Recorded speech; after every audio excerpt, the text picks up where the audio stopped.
નમસ્કાર વિદ્યાર્થી મિત્રો, તપોન ગ્રુપ ઓફ સ્કૂલમાં આપનું હાર્દિક સ્વાગત છે। તો વિદ્યાર્થી મિત્રો, આપણે યુનિટ 7 કચ્છ એન્ડ દેવયાની વિશે અભ્યાસ કરી ગયા છીએ। આગળ આપણે એક લેક્ચરની અંદર આપણે એમ કે આ કચ્છ વિશે એટલે કે કચ્છ અને દેવયાની એ પાઠની માહિતી મેળવી, એનું આપણે અંગ્રેજીમાંથી ગુજરાતી ભાષાંતર કર્યું, અઘરા શબ્દો આપણે જોયા। ત્યાર પછી જુઓ આગળ બીજા લેક્ચરની અંદર આપણે જોઈએ છીએ કે ભાઈ એવું નક્કી કરવામાં આવ્યું, દેવો દ્વારા એવું નક્કી કરવામાં આવ્યું, જે બૃહસ્પતિ બરાબર દેવોના મુખ્ય સલાહકાર હતા, એટલે એવું નક્કી કરવામાં આવ્યું કે એનો જે પુત્ર છે કચ્છ છે, એટલે કે એને એમ કે ત્યાં શુક્રાચાર્ય પાસે મોકલે છે અને ત્યાં એમ કે આજે સંજીવની વિદ્યા અથવા તો એને મેજિક મંત્ર કહેવામાં આવે છે, એ શીખવા માટે।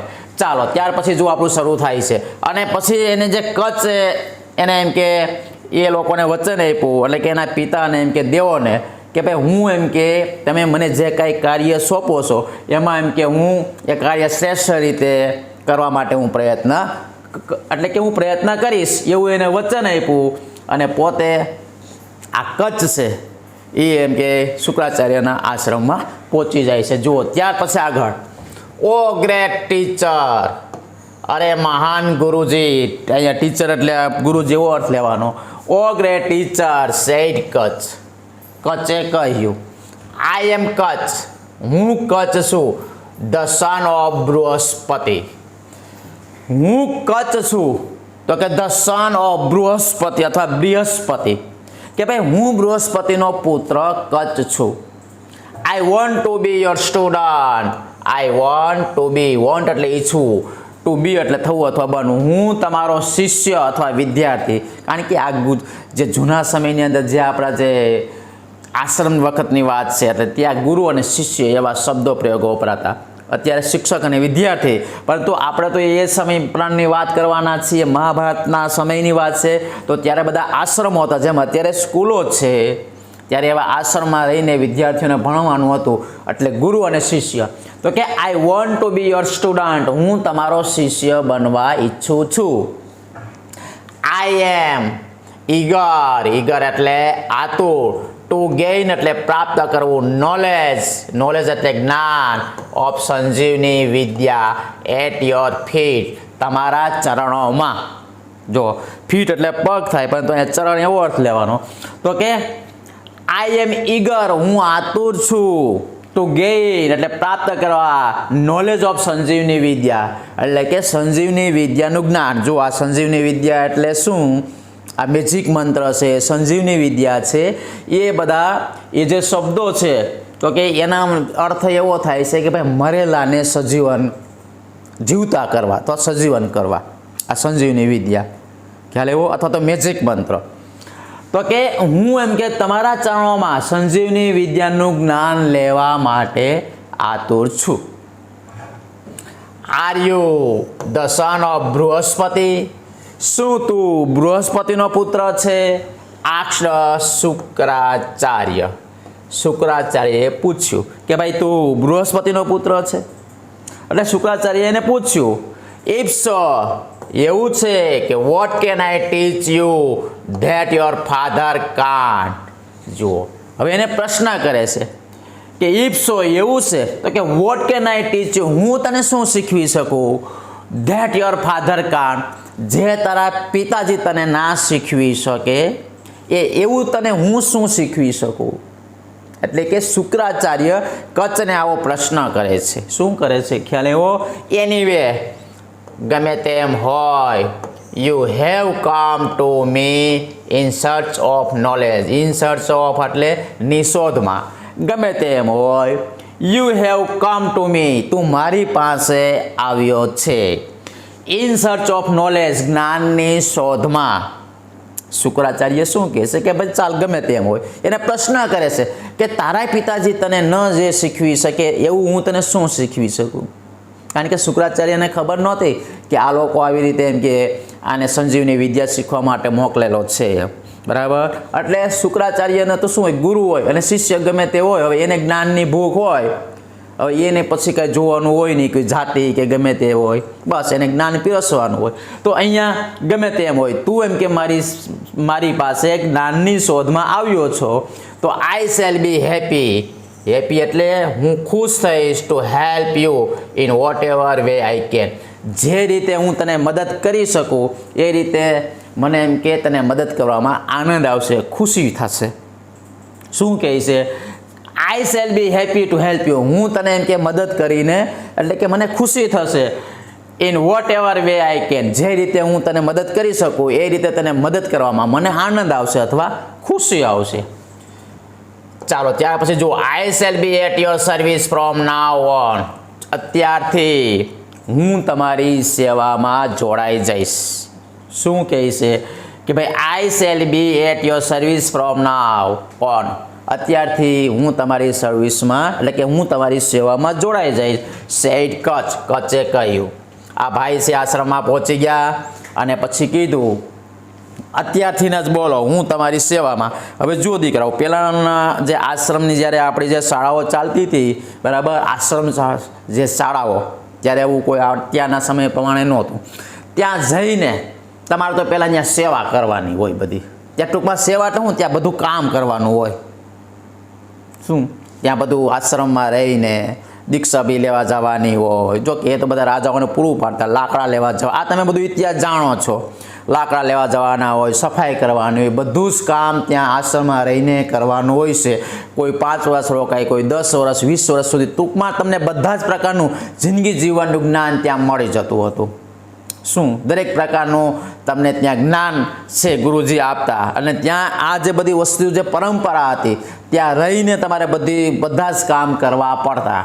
ગાયો ચરાવવા બી જવું પડે, લાકડા લેવા જવું પડે, આંગણું સાફ કરવું પડે, ફૂલ છોડને પાણી પાવાનું, આ બધા જ કામ. અને સાથે સાથે વિદ્યા પણ શીખવાની હતી. આ આપણી પરંપરા હતી.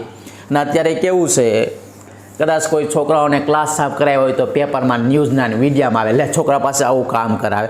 અરે ભાઈ આ એક એનો ભાગ જ છે, આપણી પરંપરાનો ભાગ છે મારા દીકરાઓ. એટલે ખબર પડે એને ભવિષ્યની અંદર કે કોઈ પણ જગ્યાએ તમે જાઓ, ભવિષ્યમાં તમે દરેક જો તમે કામ કરેલું હોય ને તો તમારે ક્યાંય પીછેહટ થાય નહીં. ખબર પડી? કહેવાનો આખું વસ્તુ એ છે, આપણી જે પરંપરા જે હતી, આપણી જે આશ્રમની જે કંઈ સિસ્ટમ હતી એમાં સરસ રીતે બધા બાળકો છે એને આખા જિંદગી જીવવાનું જ્ઞાન મળી જતું હતું. શું એને બધા જ પ્રકારનું કામ એને આવડતું હતું, કારણ કે ત્યાં રહીને આ બધું એ શીખેલા છે. જુઓ ત્યાર પછી you need not to any heavy work here said Shukracharya. તો શુક્રાચાર્યએ એને કહ્યું કે you need not to any heavy work. Heavy work એટલે ભારે કામ. અહીંયા હિયર એટલે અહીંયા. તો શુક્રાચાર્યએ એને કહ્યું કે તારે ભાઈ અહીંયા કોઈ ભારે કામ કરવાની જરૂર નથી, કારણ કે એની કક્ષા પ્રમાણે બધા કામ સોંપે. હું એટલે બહુ કંઈ ભારે કામ કરવાના નથી. શું કહે છે જુઓ, you can help me in my prayers. Prayers એટલે પ્રાર્થનાઓમાં. બાય બ્રિંગિંગ લાવીને, ફ્લાવર્સ એટલે ફૂલો, ફ્રોમ ધ જંગલ એટલે કે જંગલમાંથી ફૂલો લાવીને તું મને મારી પ્રાર્થનામાં મદદ કરી શકે છે.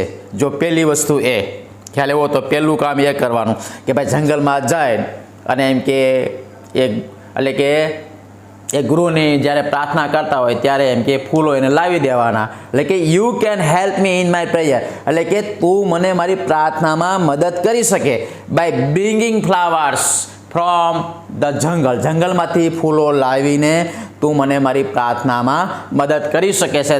તો પેલું કામ આ સોંપેલું. ત્યાર પછી જુઓ, you can also bring firewood. Firewood એટલે લાકડાઓ. For my sacrificial fire. Sacrificial fire એટલે યજ્ઞ. તું એમ કે મારા યજ્ઞ માટે એમ કે લાકડા પણ લાવી શકે. And you can look after my cows. બરાબર.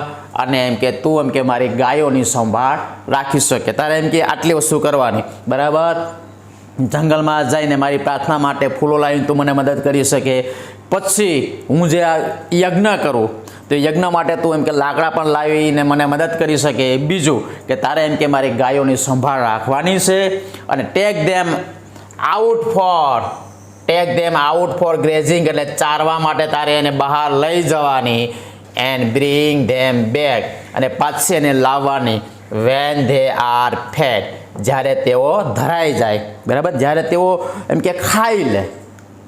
ત્યારે પાછી એને તારે ઘરે લાવવાની. તો જુઓ આ આશ્રમમાં બરાબર એને હર્મિટેજ પણ કહેવાય છે અને આશ્રમ પણ કહેવાય છે. તો અહીંયા આ કચ્છને 3 કામ એની સોંપેલા છે ગુરુજીએ બરાબર. તો પહેલું કામ કે ભાઈ પ્રાર્થનામાં મદદ માટે તું એને ફૂલો એમ કે તારે તું એમ કે લાવી શકે. બીજું કે યજ્ઞ, જો પેલા આપણે જે હતા ને દરેક આ જે બધા ઋષિઓ હતા બધા જંગલમાં રહેતા, દરરોજ સવારમાં વહેલા ઉઠીને 4 વાગે અને 5 વાગે યજ્ઞ કરતા હતા. આ આપણી પરંપરાઓ હતી. અને અત્યારે બી આપણે દુઃખી થાય છે એની ઘણી બધી વસ્તુ એવી છે આપણે આપણી પરંપરાઓ બધી ભૂલી ગયા છીએ અને પૈસાની પાછળ આંધળી દોટ મૂકેલી છે. અને છેવટે આપણને બી ખબર પડે ગમે એટલો પૈસો રેડ્યા, ગમે એટલા બંગલા બનાવ્યા અને ઘણા એમાં પ્લાસ્ટિકમાં લપેટાઈ ગયા. એને મોઢામાં ગંગાજળ કે તુલસીનું પત્તું બિચારાઓને મળેલું નથી. તો આ જિંદગીની વાસ્તવિકતા છે. ભગવાનને આપણને ભાન કરાવ્યું, આંખ ખોલાવી, જો ખોલે તો વાત છે મારા દીકરાઓ. તો એ બધી વસ્તુ પરંપરા હતી. સવારમાં ઉઠીને બધા યજ્ઞ કરતા અને બધા જનોઈ પણ પહેરતા હતા. હવે અત્યારે ખાલી બ્રાહ્મણ લોકો જ પહેરે છે. સવારમાં ઉઠીને યજ્ઞ કોણ કરે? કોઈ યજ્ઞ નથી કરતા, કરે છે. તો આ એ બધી પરંપરાઓ હતી, ખ્યાલ આવ્યો. અને જ્યારે પછી ત્રીજી વસ્તુ એને શું કીધી કે ભાઈ તારે એમ કે આ મારી જે ગાયો આશ્રમની ગાયો છે તારે એની સંભાળ રાખવાની. અને ગાયોની સંભાળ રાખવાની એટલે શું? એટલે કે એને એમ કે ચારવા લઈ જવાની, પછી ધરાઈ જાય બરાબર, ખવાઈ જાય એને. કારણ કે સવારે 10 કે 11 વાગે લઈ જાય, પાછો 4-5 વાગે ઘરે લઈ આવે. તો આવું તારે કામ કરવાનું છે. અને એમ કે ગાયોને જંગલમાં ચારવા લઈ જવાની અને પછી સાંજ પડે ધરાઈ જાય, ખાઈ લે એટલે પછી એને લાવવાની. જો ત્યાર પછી શું કહે છે કે આઈ શેલ ટ્રાય. શું કહે છે કે ભાઈ I shell try, I shell try. જો શું કહે છે કે આઈ shell try to do, I shell try to do. પછી આગળ એવું કહે છે I shall try to do everything to your satisfaction, said Kach. પછી કચ્છ એવું કહે છે કે ભાઈ હું I shall try to do everything એટલે કે હું દરેક વસ્તુ કરવાનો પ્રયત્ન કરીશ to your satisfaction એટલે કે તમારી સંતોષ માટે, said Kach. તો એને કચ્છે કહ્યું કે ભાઈ હું એમ કે તમારા સંતોષ માટે દરેક વસ્તુનો પ્રયત્ન કરીશ બરાબર, દરેક વસ્તુનો પ્રયત્ન કરીશ. ત્યાર પછી એવું એટલે કે હું તમને જે સંતોષ મળે છે એના માટે હું દરેક વસ્તુનો કરવાનો પ્રયત્ન કરીશ. ચાલો. Thus આમ Kutch began to live with Shukracharya. આમ કચ્છ છે એ શુક્રાચાર્ય સાથે બિગિન ટુ લીવ એટલે કે રહેવાની શરૂઆત કરી દીધી. જુઓ બરાબર, એટલે કે કચ્છે અને શુક્રાચાર્યને કહ્યું મારાથી બનશે એટલા બધા જ એમ કે હું પ્રયત્ન કરીશ. એટલે આવી રીતે કચ્છ છે એ શુક્રાચાર્ય સાથે રહેવાની શરૂઆત કરી દીધી. Because of his keen devotion. Devotion એટલે તેના ખૂબ જ ભક્તિભાવથી. કીન શબ્દ અહીં આવ્યો ને એટલે કે તેના ખૂબ જ ભક્તિભાવથી એન્ડ અને ગુડ સર્વિસ અને એની સારી સેવાથી. તો કે because of his keen devotion and good service, તેની સારી સેવા અને ખૂબ જ ભક્તિભાવથી he won the favour of Shukracharya. તેણે શુક્રાચાર્યની તરફેણ અથવા તો એનું હૃદય જીતી લીધું. જુઓ અહીંયા તરફેણ, અહીંયા ફેવર શબ્દ આપેલો છે. ફેવર એટલે શું?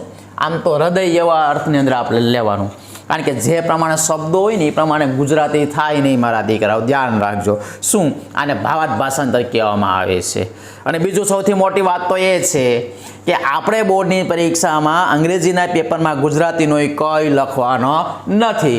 આપણી સરળતા ખાતર આપણને એ ભાષામાં સમજાઈ જાય એ પ્રમાણે આપણે કર્યું છે. એટલે કે તેની ખૂબ જ એમ કે સારી સેવા અને ખૂબ જ ભક્તિભાવથી તેણે શુક્રાચાર્યની તરફેણ અથવા એનું હૃદય જીતી લીધું. કચ્છ વોઝ યંગ એટલે યુવાન, હેન્ડસમ એટલે રૂપાળો, સુંદર અથવા દેખાવડો, પુરુષો માટે જ વપરાય. એન્ડ વેરી ઇન્ટેલિજન્ટ અને ખૂબ જ બુદ્ધિશાળી હતો. જુઓ and no wonder Devayani fell in love with him at the first sight. First sight એટલે પ્રથમ દ્રષ્ટિએ. જુઓ, કચ્છ વોઝ યંગ, કચ્છ યુવાન, હેન્ડસમ એટલે રૂપાળો, એન્ડ વેરી ઇન્ટેલિજન્ટ અને ખૂબ જ બુદ્ધિશાળી હતો. એન્ડ નો વન્ડર, અને એમાં કોઈ આશ્ચર્ય નહોતું કે દેવયાની ફેલ ઇન લવ, ફોલનું ભૂતકાળ છે, ફોલ ઇન લવ વિથ હિમ, તેની સાથે પ્રેમમાં પડી અથવા તો તેના પ્રેમમાં પડી ગઈ. એટ ફર્સ્ટ સાઇટ, પ્રથમ દ્રષ્ટિએ. શું હવે આજે શુક્રાચાર્ય હતા, એની એક છોકરી હતી, એનું નામ છે દેવયાની, એ પણ યુવાન હતી. હવે કચ્છ ત્યાં આવ્યો, એને જોયો, સ્વાભાવિક છે, યુવાન હતો, રૂપાળો હતો, બુદ્ધિશાળી હતો, એટલે પહેલી જ દ્રષ્ટિએ એટલે કે એ એના પ્રેમમાં પડી ગઈ. But Kacha was a student, પરંતુ આ કચ્છ છે એ વિદ્યાર્થી હતો. And he could not respond to her love. જુઓ, પરંતુ કચ્છ છે એ વિદ્યાર્થી હતો અને તેણે તેના પ્રેમ તરફ કશી પ્રતિક્રિયા આપી નહીં. જુઓ, પહેલી વસ્તુ એ અહીંયા આપણને બતાવે છે કે કચ્છ છે તો બૃહસ્પતિનો પુત્ર હતો અને બૃહસ્પતિ છે દેવોના મુખ્ય સલાહકાર હતો. અને બીજું, હવે આ દેવયાની છે, હવે એ એટલે કે એ એના ગુરુજીની પુત્રી હતી અને પોતે છે અહીં કચ્છ છે વિદ્યાર્થી હતો. શું હતો? શિષ્ય હતો, ભણવા માટે આવ્યો હતો ને. તો આપણને એ પણ બોર્ડ પાઠ આપે છે કે આપણે અભ્યાસ કરવા માટે ગયા હોઈએ તો આપણું લક્ષ્ય અભ્યાસ સિવાય કાંઈ હોવું જોઈએ નહીં. આજે આપણે જોયું છે સમાજમાં ઘણા બધા છોકરાઓ હોસ્ટેલોમાં બધે બરાબર કોલેજોમાં જતા હોય, 4-5 વર્ષ સુધી અભ્યાસ કરે, છેવટે ઉકાળે નહીં કાંઈ, એવા ઊંધે પાટે ચડી જાય અને જે કંઈ પપ્પાએ બિચારાએ પેટે પાટા બાંધીને બધા પૈસા ખર્ચા હોય, છેલ્લે એને કાંઈ વળતર ન મળે. તો અહીંયા વિદ્યાર્થી મિત્રો, એટલે કહેવાનો મતલબ એવો છે, તમારું લક્ષ્ય શું હતું? અહીંયા તમારું લક્ષ્ય શું છે? અહીંયા પોતે એમ જ, પરંતુ એમ કહે છે કે કચ્છ છે એમ કે એક શિષ્ય વિદ્યાર્થી હતો, કારણ કે વિદ્યા શીખવા માટે જ આવ્યો હતો, એટલે એને એટલે કે તેના પ્રેમ તરફ કશી પ્રતિક્રિયા આપી નહીં. અને તમારી પહેલાં કારકિર્દી બનાવો, પછી બધું ઓટોમેટિક તમારી પાસે આવી જશે. આ એક વસ્તુ અહીંયા સમજવા જેવી છે. આપણે અભ્યાસ કરવા માટે મમ્મી પપ્પાએ મોકલેલા છે ને પૈસાનો ખર્ચ કર્યો, તો એમાં ટકાવારીને એમાં નંબર લઈ આવો. અને જો આવી રીતે ઊંધે પાટે ચડી જશો ને તો છેવટે તમને કાંઈ નહીં મળે. અભ્યાસમાં કાંઈ નહીં થાય અને છેવટે તમે જેની પાછળ ગાંડા પડશો ને એ તમને કાંઈ નહીં મળે, એ છેલ્લે હાથ ઊંચા કરી દે. એટલે ધ્યાન રાખજો, અહીંયા એ પણ કહે છે એટલે કે એને એના પ્રેમની કોઈ પ્રતિક્રિયા આપી નહીં. All the same Kacha like the her, જો કે ઓલ ધ સેમ બરાબર, એટલે કે કચ્છને એમ કે તેણી ગમતી હતી. નો ડાઉટ, તમે યુવાન હો, સ્વાભાવિક છે તમને આકર્ષણ થાય, રૂપ જોઈને તમે આકર્ષાવ, એટલે એવું નહોતું. એટલે કે કચ્છને એ જ સમયે એટલે કે કચ્છને પણ તેણી ગમતી હતી. એન્ડ કન્સિડરેડ હર અ ફ્રેન્ડ, અને તેને એમ કે મિત્ર તરીકે સ્વીકારી લીધી. તેણીને એમ કે મિત્ર જ ગણતો હતો. જુઓ, પુરુષ અને સ્ત્રી, એક છોકરો અને છોકરી પણ એક સારા મિત્રો હોઈ શકે છે. ધ્યાન રાખજો, એની સાથે બીજા કોઈ સંબંધ ન હોય. જેમ બે છોકરાઓ કે બે પુરુષો કે બે સ્ત્રીઓ એક બીજી મિત્રો અને બેનપણી હોય ને, એમ એક પુરુષ અને સ્ત્રી, એક છોકરો અને છોકરી પણ મિત્ર હોઈ શકે છે. પણ ધ્યાન રાખજો, આપણા સમાજમાં એ વેલિડ નથી, એટલે આપણે ત્યાં મર્યાદામાં રહેવાનું. ખ્યાલ આવ્યો? એટલે કે કચ્છ છે એટલે કચ્છને પણ તેણે ગમતી હતી અને તેણીને મિત્ર તરીકે એને સ્વીકારી. He gathered flowers and fruits for her. તે ગેધર એટલે એકઠું કરવું, ભેગું કરવું. તેણે એમ કે તેણીના માટે ફૂલો અને ફળો એકઠા કરતો. And હેલ્પ્ડ her in her house hold duties. House hold duties એટલે ઘરકામમાં, એટલે કે તે એમ કે તેણી માટે ફૂલો અને ફળો એકઠા કરતો હતો અને તેણીના ઘરકામમાં તેણીને મદદ કરતો હતો. જુઓ, આ શું કરવા મદદ કરતો હતો? કારણ કે દેવોએ અને એ બધાએ કીધેલું હતું કે ભાઈ તું એમ કે એની જે પુત્રી દેવયાની છે તો એને તું એમ કે એક મિત્ર બનાવજે, કારણ કે તારું જે મિશન છે, તારી જે તું જે કાર્ય માટે અમે મોકલીએ છીએ એમાં એ તને સાથ સહકાર આપશે. અને બીજી એક પણ વસ્તુ ધ્યાન રાખવાની, બરાબર, સ્ત્રીઓને ખુશ કરવા માટે, છોકરીઓને બરાબર તમે એને ઘરકામમાં મદદ કરો એટલે તમારું ઉપર ખુશ થઈ શકે છે. તો એટલે કે તે એમ કે તેણીને ઘરકામમાં એને મદદ કરતો. સમટાઈમ્સ, કોઈક વાર, they wood wonder about the jungle. કોઈક વાર તેઓ જંગલમાં રખડવા, વન્ડર એટલે આમ તો ભટકવું, રખડવું, એટલે કે કોઈક વાર તેઓ જંગલમાં રખડવા અથવા ભટકવા જતા. એન્ડ એટ ટાઈમ, અને તે સમયે they sang and danced together, તે સમયે તેઓ સાથે ગીતો ગાતા અને નૃત્ય પણ કરતા હતા. જુઓ, કારણ કે એને ખુશ કરવાની હતી, કારણ કે એની મદદથી તો આ બધું થઈ શકે એમ હતું. ઘણી વખત આપણે કોઈ મદદની જરૂર હોય તો આપણે પણ એને પહેલાં ખુશ કરવા પડે ને, પછી આપણને મદદ કરે. ખ્યાલ આવ્યો? ચાલો. ઇન કોર્સ ઓફ ટાઈમ, સમય જતા, ધ અસુર્સ ફાઉન્ડ આઉટ, તો અસુરોએ શોધી કાઢ્યું. વાય એટલે શા માટે, કચ વોઝ સ્ટેઇંગ વિથ શુક્રાચાર્ય. હવે સમય જતા આ જે અસુરો હતા એને શોધી કાઢ્યું, અથવા એને ખબર પડી કે ભાઈ કચ્છ છે એ શુક્રાચાર્ય પાસે શા માટે રહે છે. They did not want the secret of reviving dead people to be known to the devs. And જુઓ, હવે they did not want the secret of reviving dead people to be known to the dev. હવે તેઓ એવું નહોતા ઈચ્છતા કે દેવો છે આ મરેલા ને સજીવન કરવાનું જે રહસ્ય છે, એ મંત્ર છે, જાણી લે. તો દાનવો છે આવું નહોતો ઈચ્છતા કે દેવો છે આ જે સિક્રેટ મંત્ર છે, એ જે સિક્રેટ જે મંત્ર હતો, બરાબર, અથવા સંજીવની વિદ્યા છે, દેવો ન જાણી જાય એવું આ અસુરો નહોતા ઈચ્છતા કે ભાઈ એ જાણવા જોઈએ નહોતા, કે આ કોઈ સિક્રેટ વસ્તુ છે, આ જે ખાનગી જે મંત્ર છે એ કોઈ જાણવું જોઈએ નહીં. ખ્યાલ આવ્યો? જુઓ, they did not want the secret of reviving dead people, લોકોને સજીવન કરવાનું જે રહસ્ય છે તેઓ એમ કે ઈચ્છતા નહોતા to be known to the devs, એટલે કે દેવો આ જાણી જાય એવું તેઓ ઈચ્છતા નહોતા.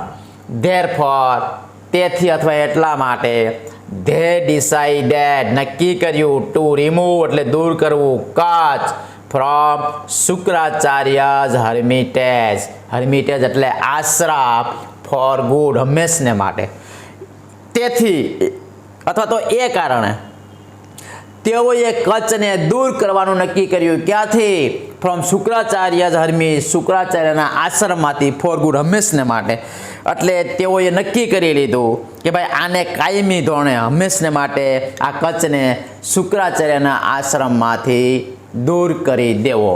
હવે એ કઈ રીતે થાય, બરાબર? એટલે અસુરોએ આવું એક આખી યોજના બનાવી કે હવે જો આને કાયમી ધોરણે કચ્છને આની સાથે એટલે કે અહીંયા આશ્રમમાંથી દૂર કરવો હોય, કારણ કે તો એના માટે શું કરવું, હવે એવી બધી યોજનાઓ વિચારે છે. જુઓ, ત્યાર પછી one day when Kutch was taking his master. જુઓ, વન ડે એટલે એક દિવસ. શું? એક દિવસ. વન ડે એટલે એક દિવસ. When Kutch, one day when Kutch was taking his master's cows to the jungle. હવે જુઓ, વન ડે એટલે એક દિવસ, જ્યારે કચ્છ છે તેના માસ્ટર એટલે માલિક નહીં, પણ અહીં ગુરુ જેવો અર્થ લેવાનો, ખબર પડે? આમ તો માસ્ટર એટલે માલિક થાય. મેં તમને અગાઉ કીધું ને કે ભાઈ દરેક શબ્દનું ગુજરાતી એક સરખું ના હોય, બરાબર? એ પાઠના અથવા તો એ ઘટનાને અનુસંધાને શબ્દનું ગુજરાતી બદલતું હોય. તો અહીંયા માસ્ટર એટલે માલિક થાય, પરંતુ આપણે ગુરુજી લેવાનું છે. એક દિવસ જ્યારે કચ્છ છે તેના ગુરુજીની ગાયોને એટલે કે જંગલ તરફ લઈ જઈ રહ્યો હતો. ચાલુ વર્તમાન, ચાલુ ભૂતકાળ અહીંયા આપેલો છે. ધ અસુર્સ વેર લેડ હિમ, તો અસુરે તેને રોક્યો અથવા પકડ્યો, બરાબર? તો હુમલો કર્યો. તમે જે અહીંયા, બરાબર, વે લેડ એટલે તો એને રોક્યો, હુમલો કર્યો, પકડ્યો. એન્ડ કિલ હિમ, અને શું કર્યું? અને કિલ હિમ એટલે તેને મારી નાખ્યો. તો ખ્યાલ આવ્યો? જુઓ, હવે અહીંયા શરૂ થાય છે એ લોકો કઈ રીતની યોજના બનાવે કે એક વખત જ્યારે કચ્છ છે એના એમ કે એના ગુરુજીની ગાયોને જંગલમાં એટલે કે જંગલમાં લઈ જઈ રહ્યો હતો, ત્યારે તો અસુરોએ તેના ઉપર હુમલો કર્યો અથવા રોક્યો. એન્ડ કિલ હિમ, અને તેને મારી નાખ્યો. But they had to do away with his body, પરંતુ they had to do, હવે તેઓને તેનું જે શરીર હતું એ દૂર કરવાનું હતું. મારી તો નાખ્યો માની લો, પછી હવે એનું જે ડેડ બોડી છે એને પણ દૂર કરવું પડે ને, નહીંતર કોઈને ખબર પડી જાય કે ભાઈ અહીંયા ડેડ બોડી છે, એ બધા પકડાઈને બધું થાય ને, એટલે કે હવે એને એના શરીરને, મૃત શરીરને એટલે કે એને દૂર કરવાનું હતું. અને ધે વેર અફ્રેડ, તેઓને, અફ્રેડ એટલે ડર, તેઓને ડર હતો કે શુક્રાચાર્ય માઇટ રિવાઇવ કચ્છ, અને તેઓને ડર હતો કે કદાચ શુક્રાચાર્ય એને સજીવન કરી દે અથવા તો એને જીવતો કરી દે. એ લોકોને ડર હતો, કારણ કે શુક્રાચાર્ય તો આ બધી વિદ્યા જાણતા હતા, સંજીવની વિદ્યા અથવા એને મેજિક મંત્ર કહેવાય, અથવા તો મરેલાને જીવતા કરવાની વિદ્યા જાણતા હતા. એટલે અસુરોએ કચ્છને મારી નાખ્યો. પછી હવે એનું જે બોડી હતું, હવે એનો એને નિકાલ કરવાનો હતો, કારણ કે એ લોકોને એવું હતું કે કદાચ શુક્રાચાર્ય એમ કે આ જીવતો કરી દે તો પછી લોકોએ શું કર્યું જુઓ. સો they cut his body into pieces, તેથી તેઓએ તેના શરીરના ટુકડા કરી નાખ્યા. નાના નાના ટુકડા, કેમ આપણે મમ્મી શાકભાજી હોય ગમે એવી દૂધી હોય તો આમ ટુકડા કરી નાખે ને, કેવા ટુકડા થઈ જાય. પછી એવી રીતે કોબી જોઈએ તો કોબીના બી ટુકડા થઈ જાય, બટાકા, રીંગણ, આ જે બધું હોય બરાબર. તો એવી રીતે આ લોકોએ શું કર્યું, તેથી તેઓએ તેના શરીરના ટુકડા કરી નાખ્યા. And gave the pieces to wolves. આ વુલ્ફ એટલે વરુ, વરુનું બહુવચનનું રૂપ છે બરાબર, અહીં બહુવચન છે વરુ. એન્ડ જેકલ્સ, જેકલ્સ એટલે શિયાળ, બહુવચન શિયાળો. હવે એ લોકોએ એના શરીરના ટુકડા કરી નાખ્યા અને ગેવ એટલે આપી દીધા. ધ પીસીસ એટલે એ જે ટુકડાઓ હતા ને એ એમ કે વરુ અને શિયાળને આપી દીધા. એટલે એ લોકો શું થાય, ખાઈ જાય. ખબર પડી? એટલે એ જે ટુકડાઓ હતા એ બધા વરુ અને આ જે શિયાળો હતા, બધા હોય ને જંગલમાં તો બધા હોય પ્રાણીઓ મારા દીકરાઓ, એ વરુ અને એને જ આપી દેવાય ને. વરુ છે, પછી આ શિયાળો છે, કાંઈ સિંહને તો આપવા જવાય નહીં. ચાલો ત્યાર પછી જુઓ. ઇન ધ ઇવનિંગ, સાંજે, Devayani was waiting for Kach. Devayani છે કચ્છની રાહ જોઈ રહી હતી. But the cows return home, એટલે કે ગાયો છે રિટર્ન હોમ, ઘરે આવી ગઈ હતી વિધાઉટ હિમ. સાંજ પડી ગઈ. હવે દેવયાની છે એમ કે કચ્છની રાહ જોતી હતી, પરંતુ ગાયો છે એ ઘરે આવી ગઈ હતી વિધાઉટ હિમ, એટલે કે કચ્છ વિના ગાયો છે એની ઘરે આવી ગઈ હતી. Devyani was upset. તો દેવયાની કેવી બની ગઈ, અપસેટ એટલે બેચેન, કારણ કે એના પ્રેમમાં પડી ગઈ હતી. સ્વાભાવિક છે, કચ્છને જોઈને ગાયો આવી ગઈ ઘરે એના વિના, કચ્છ વિના, એટલે પછી પોતે અપસેટ એટલે બેચેન બની ગઈ. She went to her father and said. તેણી તેના પિતા પાસે ગઈ અને કહ્યું, જો શું કહ્યું, શું કહે છે, એના પિતા પાસે જઈને શું કહે છે, એના પિતા પાસે જઈને કહ્યું, શું કહે છે. તો વિદ્યાર્થી મિત્રો જુઓ, અહીંયા આપણું આ જે બરાબર છે એટલે સુધી આપણે રાખીએ. ફરી પાછા આપણે લેક્ચરમાં મળીશું, ફરી પાછું આપણો અધૂરો પાઠ છે એ શરૂ કરીશું.